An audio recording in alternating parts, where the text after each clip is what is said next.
आणि या शेतकरी संपाच्या संदर्भात नारायण राणे बोललेले आहेत। शिवसेनेने जी काही भूमिका घेतलेली आहे ती पूर्णपणे नौटंकी आहे असं त्यांचं म्हणणं आहे।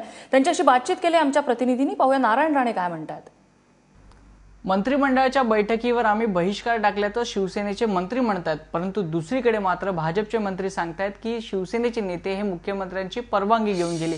त्यामुळे नेमकं काय घडलं याबाबत संभ्रमाचं वातावरण आहे। आपल्यासोबत बातचीत करण्यासाठी काँग्रेसचे ज्येष्ठ नेते नारायण राणे, आपण त्यांच्याशी बातचीत करून जाणून घेऊया। दादा, शिवसेनेचे नेते म्हणतात की आम्ही बहिष्कार टाकला, मग बैठकीत गेले, आणि दुसरीकडे भाजपचे नेते म्हणतात की मुख्यमंत्र्यांची परवानगी घेऊन गेले, काय वाटतं तुम्हाला? आज मंत्रिमंडळाची बैठक होती आणि त्या बैठकीला शिवसेनेच्या मंत्र्यांनी बहिष्कार घातला असं म्हणतात, तर दुसऱ्या बाजूला काही म्हणतात आम्ही परवानगी घेऊन गेलो। भाजपचेही काही मंत्री म्हणतात ते परवानगी घेऊन गेले। पण ही नौटंकी शिवसेना किती दिवस चालू ठेवणार?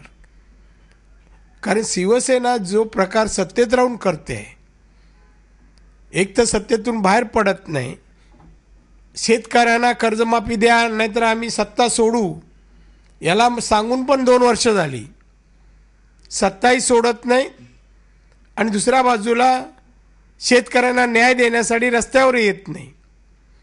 अशा प्रकारे नौटंकी, आजचा तो प्रकार हास्यास्पद आहे। त्या मंत्रिमंडळात गेले, उठले, बाहेर आले, सगळं मीडियाने दाखवलं बाहेर, आणि मग बाहेर येऊन आम्ही बहिष्कार नाही, आम्ही परवानगी घेऊन आलो। प्रस्ताव आता कर्जमाफीचा उद्धवजींना दाखवा। आता उद्धवजी काय सरकारमध्ये आहेत का दाखवायला? मग हे मंत्री काय करतात, त्यांना जो प्रस्ताव येणार त्याची कॉपी येणार त्यांच्याकडे, त्यांनी जाऊन उद्धवजींना द्यायला पाहिजे, सांगायला पाहिजे या प्रस्तावात अमुक आहे। पण या मंत्र्यांना समजत नसेल तर तिकडे काय माहिती देणार? पण हे सगळा तमाशा जो चाललाय, जनतेची दिशाभूल चालले, आणि राज्य अधोगतीकडे नेण्यासाठी शिवसेना जास्तीत जास्त कारणीभूत आहे।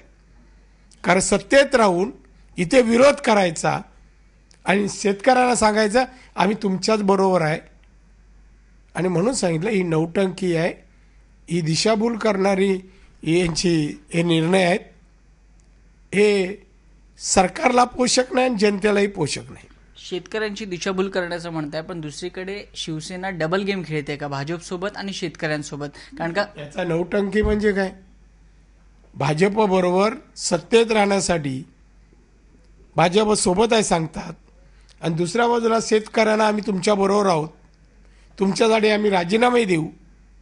मग राजीनामे देत नाही, सत्ता उपभोगायची आणि सरकारमध्ये राहून विरोध करायचा, हा एक कालमी कार्यक्रम शिवसेनेचा आहे।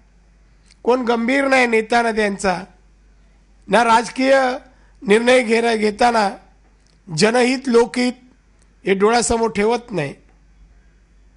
अशा रीतीने हे सरकार भाजप शिवसेनेचं टोटलच जनतेच्या प्रश्नावर गांभीर्याने पाहत नाही, हे स्पष्ट होतंय। खरं तर शेतकऱ्यांच्या संपाचा आजचा 7वा दिवस आहे, म्हणजे आठवडा पूर्ण झाला, आणि ह्या आठवड्याभरातली ही पहिली कॅबिनेट होती। शिवसेनेने ठोस भूमिका घ्यायला हवी होती आजच्या बैठकीत? 100% दोघांनी ठोस भूमिका घ्यायला पाहिजे होती। सरकार म्हणून शिवसेना भाजपने ठोस भूमिका घेऊन शेतकऱ्यांची कर्जमाफी या सर्वांवर निर्णय व्हायला हवा होता। काय वाटतं की निर्णय मुख्यमंत्री म्हणतात की आम्ही 31 ऑक्टोबरपर्यंत देणार, आणि दुसरीकडे शिवसेना कुठेतरी क्रेडिट घ्यायला बघताय, आम्हाला विश्वासात घेतलं नाही असं म्हणतात? सगळेच आज जे काही चाललेलं आहे हे क्रेडिट घेण्यासाठी आहे।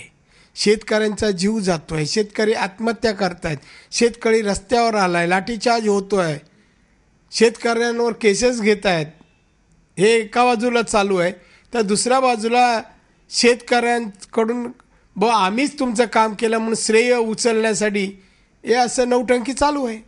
आपण पाहिलं की काँग्रेसचे ज्येष्ठ नेते नारायण राणे स्पष्टपणे सांगत होते की ही सध्याची जी चालू आहे ती नौटंकी चालू आहे, आणि शेतकऱ्यांचा श्रेयवाद घेण्यासाठी एकंदरीत सर्व राजकीय पक्षांची म्हणजे शिवसेना आणि भाजपमध्ये कलगीतुरा रंगल्याचं पाहायला मिळत आहे। कॅमेरा पर्सन गजानन बालापूरकर सह वैभव परब, एबीपी माझा, मुंबई।